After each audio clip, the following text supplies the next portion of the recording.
cours des dernières décennies, des scientifiques du monde entier ont fait des découvertes montrant clairement qu'un concepteur intelligent est responsable de la création de l'univers. Beaucoup croient que l'univers tout entier est né à partir de rien, par hasard. Mais si vous y pensez vraiment, du rien ne pourrait pas faire naître l'univers, puisque du rien ne produit que du rien. Tout ce qui vient à exister se doit d'avoir une cause. Cependant, beaucoup croient qu'obtenir un système solaire comme le nôtre, avec une planète adaptée à la vie comme la Terre, ne serait pas si difficile. Mais de nombreux scientifiques désapprouvent cela et ont apporté des preuves accablantes soutenant leur position. Par exemple, beaucoup de forces dans l'univers sont équilibrées avec précision et permettent entre autres de rassembler la matière. Sans ces forces, les galaxies, les planètes et les étoiles n'auraient jamais pu se former. Un phénomène d'expansion et de contraction significatif a été observé pour de nombreuses étoiles. Elles passent d'un état de grande brillance à un état obscur, et ce, même en l'espace d'une année. Mais fort heureusement pour nous, notre étoile, le Soleil, a une stabilité extraordinaire. Elle n'est pas sujette à une expansion et une contraction significative, comme c'est le cas de nombreuses autres étoiles. Si l'expansion et la contraction du Soleil étaient comparables à ces autres étoiles, ce serait catastrophique pour la vie sur Terre. Certaines étoiles explosent violemment en supernova. Les débris de ces explosions sont appelés restes de supernova. Selon de nombreux évolutionnistes, ces débris devraient rester visibles à l'aide de télescopes durant des millions d'années. D'après des recherches scientifiques, des galaxies similaires à la nôtre font l'expérience d'une supernova tous les 26 ans en moyenne. Dès lors, si nous connaissions approximativement leur fréquence d'apparition dans des galaxies similaires à la nôtre, le nombre total de restes de supernova présents dans notre galaxie devrait nous donner une idée de l'âge de notre galaxie. En cherchant des restes de supernova dans notre galaxie, la Voie lactée, des astronomes en ont découvert un total d'environ 250 seulement.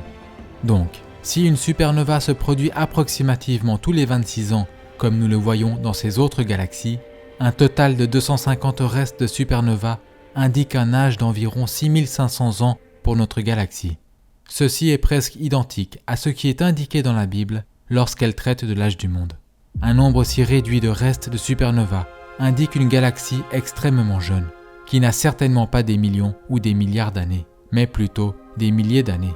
Pour le dire autrement, si les évolutionnistes avaient raison à propos de l'âge de la Terre, nous verrions des dizaines de milliers de restes de supernova dans notre galaxie, et non pas environ 250. Pour que nous puissions exister sur Terre, notre Soleil se devait d'être une étoile d'une masse et d'une température aux proportions parfaites, ni trop chaud ni trop froid. Notre Soleil génère une quantité parfaite d'énergie pour qu'il y ait de la vie sur Terre. Le Soleil relâche plus d'énergie en une seule seconde que ce que l'humanité a produit durant toute son histoire. Si nous éprouvions une chute d'énergie solaire, ne serait-ce que de quelques pourcents, tous les océans se mettraient à geler. La Terre se trouve à la correcte distance du Soleil. Si la Terre était légèrement plus proche ou plus éloignée du Soleil, il ferait trop chaud ou trop froid pour que la vie puisse exister. La taille de la Terre est elle aussi adaptée, ni trop grosse ni trop petite. De plus, heureusement pour nous, la taille de la Lune, principal responsable de la régulation des marées sur Terre, est adéquate.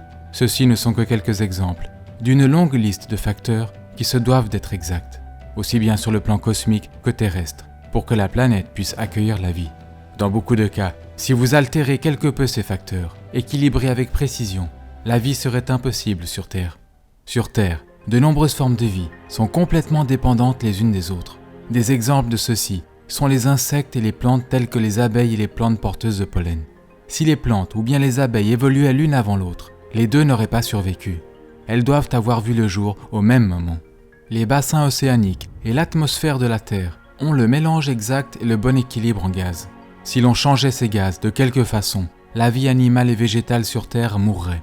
Les évolutionnistes ne peuvent aucunement expliquer pourquoi la Terre, contrairement à d'autres planètes, a une quantité en eau si extraordinaire. Nous avons également une planète riche en oxygène. Si notre niveau actuel de 21% d'oxygène augmentait de quelques pourcents, notre atmosphère pourrait devenir complètement instable et explosive. La Terre a un champ magnétique. Sans ce champ, le vent solaire balayerait notre atmosphère. L'atmosphère de la Terre bloque les rayons nocifs du Soleil, tout en permettant dans le même temps des rayons utiles à la vie. Les plantes requièrent une grande quantité de soleil pour exister, et le Soleil est de loin la source en vitamine D la plus riche pour l'humain. Quand le Soleil frappe la peau, de la vitamine D est produite par le corps. Le manque de vitamine D serait lié à plusieurs problèmes de santé. De plus, l'atmosphère de la Terre est transparente. Ceci nous permet d'observer aisément d'autres planètes, étoiles, ainsi que des phénomènes tels que des éclipses. Une éclipse totale du Soleil n'est possible que parce que le Soleil est 400 fois supérieur à la Lune et environ 400 fois plus éloigné de la Terre. Il en résulte que durant une éclipse totale du Soleil, depuis la Terre, le Soleil et la Lune apparaissent comme ayant la même taille, permettant ainsi une parfaite correspondance. Et ce n'est que grâce à ces éclipses totales du Soleil que nous avons été capables de faire des découvertes scientifiques qui sinon n'auraient jamais vu le jour. Les évolutionnistes croient que le Soleil, la Terre et la Lune se formèrent lorsque naquit notre système solaire il y a près de 4,5 milliards d'années. Mais la Lune s'éloigne davantage de la Terre chaque année.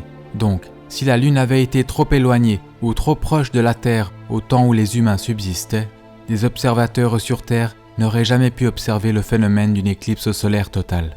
Ainsi, selon les évolutionnistes, l'incroyable spectacle qu'offre une éclipse totale du Soleil ne pourrait se voir que dans une minuscule fenêtre de temps dans l'existence du système solaire. N'est-il pas intéressant que l'humanité ait vu le jour précisément durant cette période de temps où l'on pouvait assister à l'événement d'une éclipse totale du Soleil?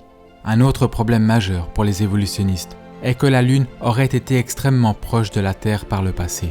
En réalité, la Lune se serait rapprochée à tel point qu'elle aurait touché la Terre il y a bien moins de 4,5 milliards d'années en arrière. Les évolutionnistes affirment que notre système solaire émergea d'un nuage de poussière tourbillonnant. Dès lors, la composition de diverses planètes ainsi que leur température devrait être identique, mais ce n'est pas le cas. Ceux qui adhèrent à la théorie du Big Bang croient en réalité que toute matière dans l'univers fut concentrée à l'origine dans quelque chose de plus petit qu'une tête d'épingle, qu'elle explosa ensuite, s'étendit, et qu'en sortit le système ordonné de choses que nous voyons aujourd'hui. Néanmoins, il y a de gros problèmes avec la théorie du Big Bang. En premier lieu, si vous aviez concentré toute la masse de l'univers dans ce point de départ, plus petit qu'une tête d'épingle, la gravité aurait été si forte que rien n'aurait été en mesure de s'en échapper. Deuxièmement, les explosions ne produisent pas l'ordre, elles détruisent l'ordre. Il serait donc impossible qu'un nombre de choses ordonnées, presque infini, émerge d'une explosion. Aussi, si un Big Bang explose toute chose, les planètes et les lunes tourneraient dans la même direction du fait de la loi que l'on appelle la conservation du moment angulaire. Mais nous avons des lunes et des planètes qui tournent aussi bien dans un sens que dans l'autre. Les comètes sont aussi estimées par les évolutionnistes comme ayant des milliards d'années. Il est fréquent que des comètes entrent en collision avec des planètes ou le Soleil. Elles sont appelées boules de neige sales, car une partie significative d'une comète est composée de glace. Lorsque des comètes voyagent dans l'espace et se rapprochent du Soleil, elles commencent à perdre de la masse tandis qu'elles sont brûlées par le Soleil. Elles ne pourraient ainsi durer peut-être que 10 000 ans avant de finir totalement brûlées. Fait intéressant, les tissus mous, les cellules sanguines et l'ADN ne peuvent également durer qu'environ 10 000 ans. Pourtant, ces éléments ont été récemment découverts dans des os de dinosaures. Cela montre que les dinosaures existaient des milliers d'années auparavant, et non pas 65 millions d'années, comme l'affirment les évolutionnistes. Un autre énorme problème pour les évolutionnistes est que la population humaine actuelle de la Terre est de 7,3 milliards d'individus. Combien de temps faudrait-il pour passer de 2 humains à 7,3 milliards d'humains? Ce ne serait en réalité pas si long. Dans l'histoire récente, la moyenne annuelle du taux de croissance a atteint son record en 1963, avec un taux de croissance de 2,19%. La population mondiale s'accroît actuellement d'environ 1,14% chaque année. Mais si nous commencions par 2 humains, combien de temps faudrait-il pour atteindre les 7,3 milliards d'humains actuels en recourant, disons, à 2% de moyenne annuelle de taux de croissance? La réponse est que cela n'aurait seulement pris environ que 1100 ans. Puisque la croyance des évolutionnistes est que nous sommes sur Terre depuis bien plus de 1100 ans, pourquoi n'avons-nous pas un nombre plus élevé d'individus sur Terre? Aussi, où sont tous les os ou les tombes en considérant que presque tous les peuples à travers l'histoire ont enterré leurs morts? Certains essayeront malgré tout de se convaincre que d'obtenir une planète remarquablement privilégiée et spéciale comme la Terre ne fut qu'un accident dans lequel tout se produisit parfaitement de la bonne façon. Mais même si ces personnes le croyaient, comment la vie débuterait-elle sur Terre, sachant qu'il est un fait que la vie ne peut venir du néant? Tous les organismes vivants sur Terre sont composés de cellules. Alors, quelles sont les chances qu'une première cellule puisse s'être formée accidentellement? Il y a près de 150 ans, lorsque Charles Darwin était en vie, la cellule était considérée comme quelque chose de simpliste, rudimentaire, tel qu'une goutte microscopique de gelée. Cela dit, à la suite des découvertes récentes, nous savons à quel point ces cellules, extraordinairement petites, sont étonnamment complexes. Le corps humain d'un adulte contient 100 trillions de cellules de différentes dimensions. 10 000 de ces cellules humaines, de taille moyenne, pourraient être placées sur la tête d'une épingle. Et une seule cellule prise individuellement contient de l'information équivalent à 4000 livres. L'information de toutes les cellules, chez un adulte, au format d'un livre, remplirait complètement le Grand Canyon des États-Unis d'Amérique plus de 75 fois. La cellule est similaire à un superordinateur, mais de dimensions microscopiques. On pourrait aussi considérer la cellule comme une remarquable ville miniaturisée, dotée d'un réseau élaboré de lignes d'assemblage, avec de nombreuses machines moléculaires protéiques exécutant diverses tâches permettant à la cellule de fonctionner. Par exemple, dans la cellule se trouvent des petits camions moléculaires qui voyagent sur des structures microscopiques que l'on peut comparer à des voies rapides, tout en transportant des matériaux autour de la cellule. Un exemple de machine moléculaire dans la cellule est le moteur flagellaire qu'utilisent certaines bactéries pour nager. C'est un moteur rotatif moléculaire muni d'une queue de la forme d'un fouet et pouvant opérer jusqu'à 100 000 révolutions à la minute. Voici une image d'un moteur flagellaire agrandi plus de 50 000 fois. Il fait environ 1/40 millième de centimètre de long. 8 millions de ces moteurs minuscules pourraient être placés sur la coupe transversale d'un cheveu humain. Vous pouvez voir les détails de sa construction. Il est composé de 30 parties protéiques différentes. Il semble avoir été conçu par un ingénieur. Le moteur flagellaire est extrêmement similaire à un moteur électrique. Faisant des rotations dans un sens et dans l'autre, le moteur flagellaire conduit une bactérie à travers un environnement liquide extrêmement visqueux. La vitesse de nage la plus élevée que le moteur flagellaire imprime à une bactérie est estimée être identique à la vitesse d'un être humain nageant à 97 km/h. Si cela ne vous semble pas impressionnant, considérez que la vitesse de nage la plus élevée jamais rapportée chez un humain est d'environ 8 km/h. Ainsi, la bactérie peut, au moyen d'un moteur flagellaire, se déplacer près de 11 fois plus rapidement que le nageur humain le plus rapide à avoir été chronométré. Les 30 parties distinctives du moteur flagellaire sont toutes essentielles. Donc, si vous retirez l'une de ces parties, celui-ci ne fonctionnera plus du tout et la bactérie mourra. Le moteur flagellaire est similaire à un piège à souris. Pour qu'un piège à souris fonctionne, vous avez besoin de toutes les différentes parties. Et si vous retirez l'une des parties du piège, le piège ne fonctionnera plus du tout. Le procédé de construction du moteur flagellaire requiert que les 30 différentes parties interagissantes soient assemblées correctement et placées aux emplacements appropriés au bon moment. Le procédé de construction requiert également des instructions, des traductions et une évaluation au sein de la cellule, aussi bien au début qu'à la fin de la procédure. Si tout cela ne se produisait pas, ces machines remarquablement minuscules, où leurs différentes parties prises individuellement, ne seraient pas construites ou assemblées correctement.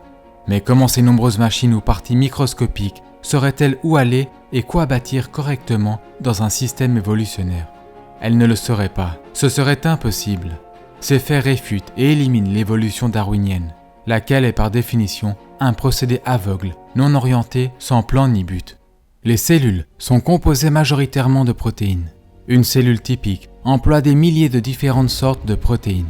Pour obtenir ne serait-ce que la cellule la plus simple, il faudrait au moins 600 molécules protéiques différentes. Les protéines sont constituées d'acides aminés. Une protéine fonctionnelle est généralement constituée d'une chaîne d'environ 50 à 1000 acides aminés. Certaines protéines requièrent une chaîne de milliers d'acides aminés correctement séquencés.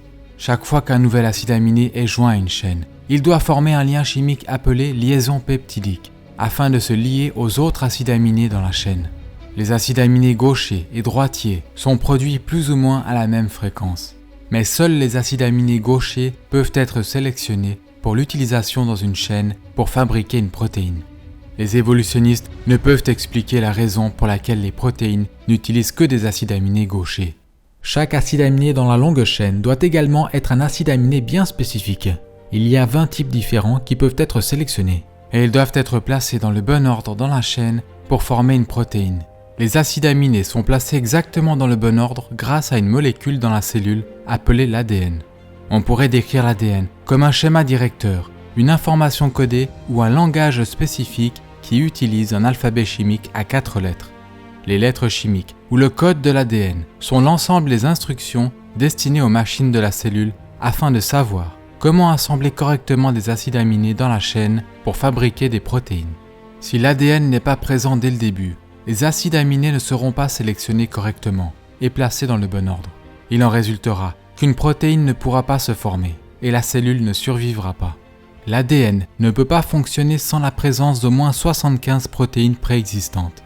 Mais les protéines ne sont pas produites par l'ADN.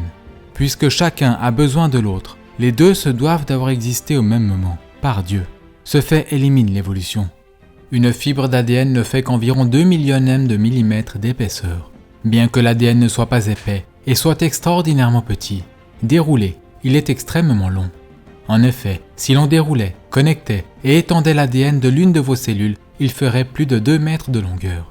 Il serait si fin qu'on ne pourrait pas voir ses détails, même sous un microscope électronique. Si tout l'ADN de votre corps était placé bout à bout, il s'étendrait d'ici à la Lune plus de 500 000 fois. Si vous preniez un ensemble d'ADN de chaque personne ayant jamais vécu et que vous le placiez sur une pile, il pèserait moins qu'une aspirine. Pourtant, la densité de stockage d'informations de l'ADN est plusieurs fois plus grande que la plus avancée des puces informatiques de silicium. Bill Gates a décrit ainsi l'ADN. Citation : « L'ADN est comme un programme d'ordinateur, mais de très loin plus avancé qu'aucun logiciel jamais créé. » Cela dit, avoir le programme d'instruction complexe de l'ADN n'est pas suffisant en soi. D'autres éléments dans la cellule doivent pouvoir comprendre et utiliser le programme d'information de l'ADN. En d'autres termes, le programme ADN hautement complexe ne vaut rien si vous n'avez pas aussi un système à l'intérieur de la cellule qui puisse comprendre le langage ADN.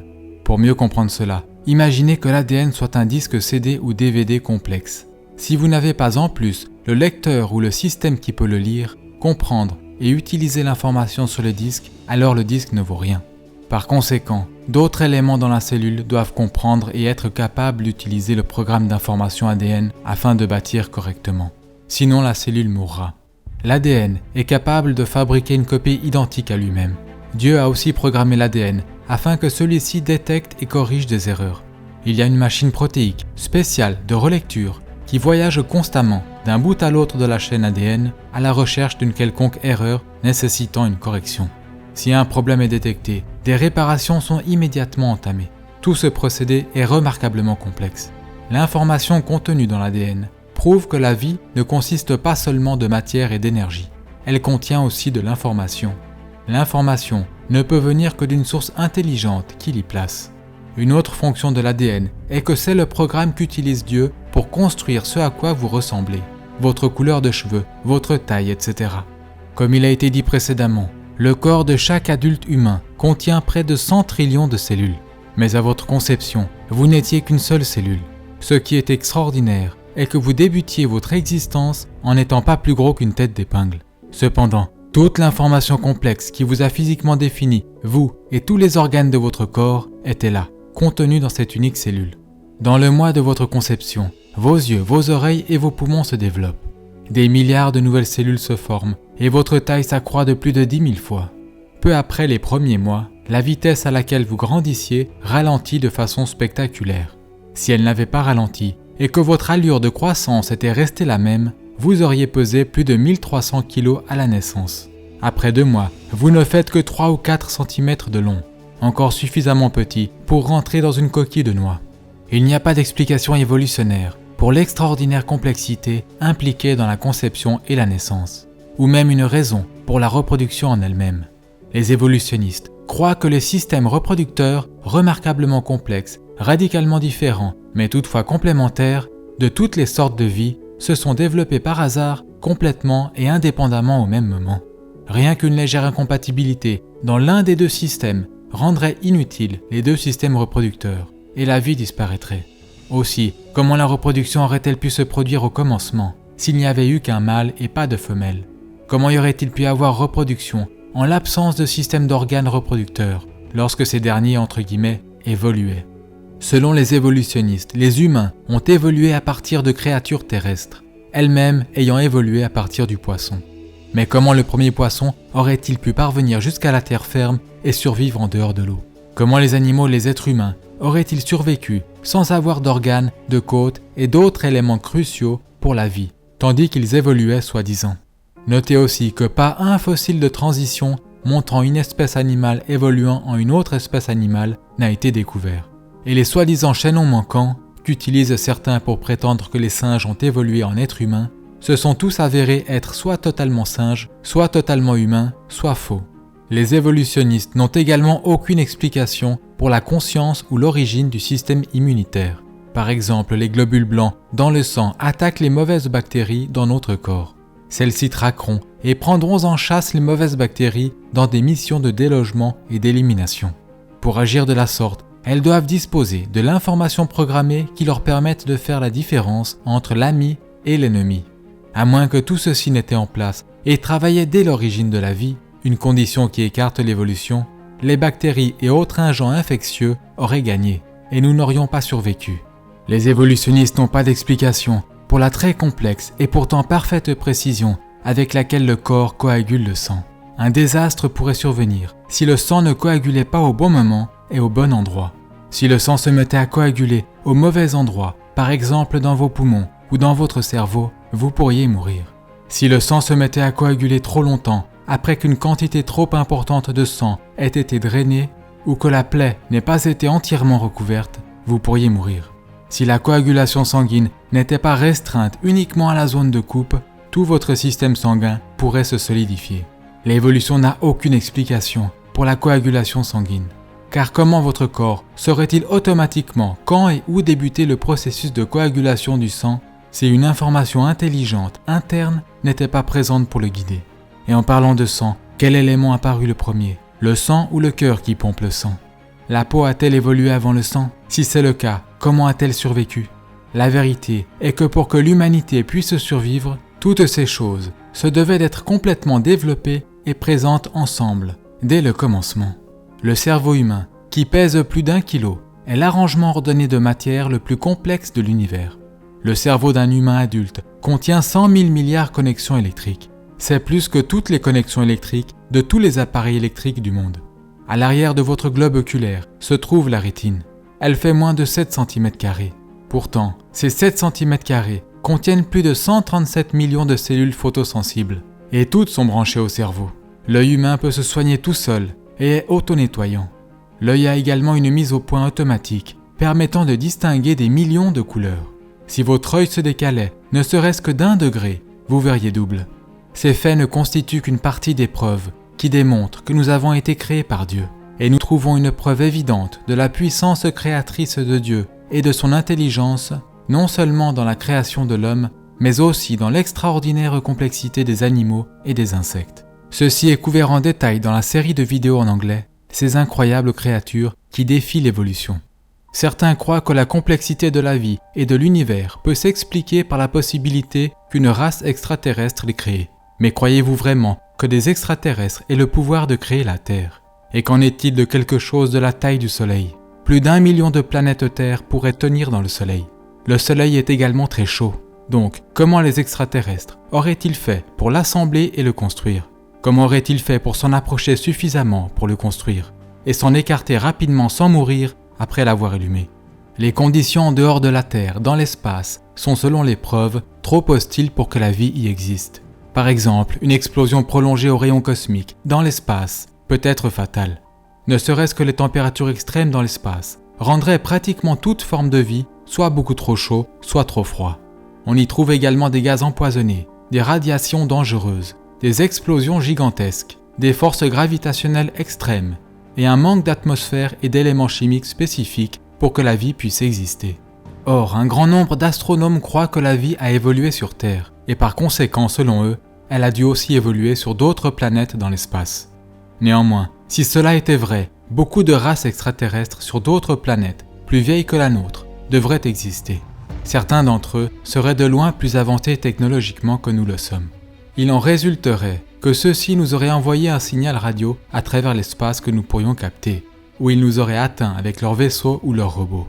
Mais nous n'avons jamais trouvé de robots extraterrestres, ni d'extraterrestres en tant que tels, ni de vaisseaux extraterrestres ou toute pièce provenant de leur vaisseau. Voici quelques-unes des caractéristiques de vol rapportées sur les ovnis. En vol, les ovnis changent fréquemment de taille, de couleur ou de forme.